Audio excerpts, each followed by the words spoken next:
Selam aleikum. Molla Muharrem. Prap, vesh pak nena sot. Vdekja është fakt, e di. Aleikum selam hacı. Adın nderoft të thash. Po ashtu pyetja kështu, a e lejohet besimtarit me lut Allahun që Allah më mëson në vdekje, mirë që edhe ai të është i kënaqur për vdekjen e besimtarit. Në aspektin do të thënë, jo që i lejohet një gjë të tillë, por se besimtarët është mirë që shpesh ta përkujton vetveten me vdekjen. Andaj Muhamedi sallallahu alaihi wasallam na ka mësuar dhe na ka thonë udhkuru hadim al-ladhat. Përkujtojeni vdekjen, shkatërruesin e qefeve dhe kënaqësive të kësaj dhunjoje, shoku se me vdekjen ndërpriten të mirat e kësaj dhunjoje.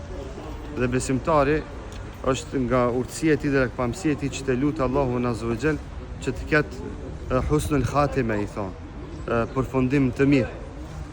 Andaj rregulli fetar është si keni me vdek ashtu edhe keni mu ringjall. Ai i cili vdes mirë dhe ka përfundimin e mirë, edhe ringjallën do ta ketë të mirë. Edhe jetën në varr do ta ketë të mirë. Dhe do të fiton shpërblime tek Allahu azza wa jall në suazat të asaj dhe gjendjes në të cilën i ka shkuar Allahu subhanahu wa taala.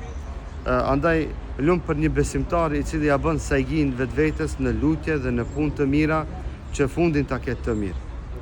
Dhe gjithë besimtarët e mirë dhe devotshëm gjithnjë kanë pas dert dhe breng që fundin ta kenë të mirë.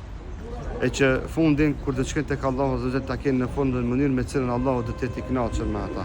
E kur Allahu të kënaqet me një rob të vet dhe me vdekjen e tij, Allahu do të jetë i kënaqur me atë rob edhe në ditën e gjykimit që ta klasifikon në radhët e besimtarëve të mirë, në radhët të shoqërisë të pejgamberëve, shahidave dhe të sinqertëve, e sa shoqëri e mirë që është kjo dhe Allahu gjithëve na mundsof të ringjallemi në këtë shoqëri.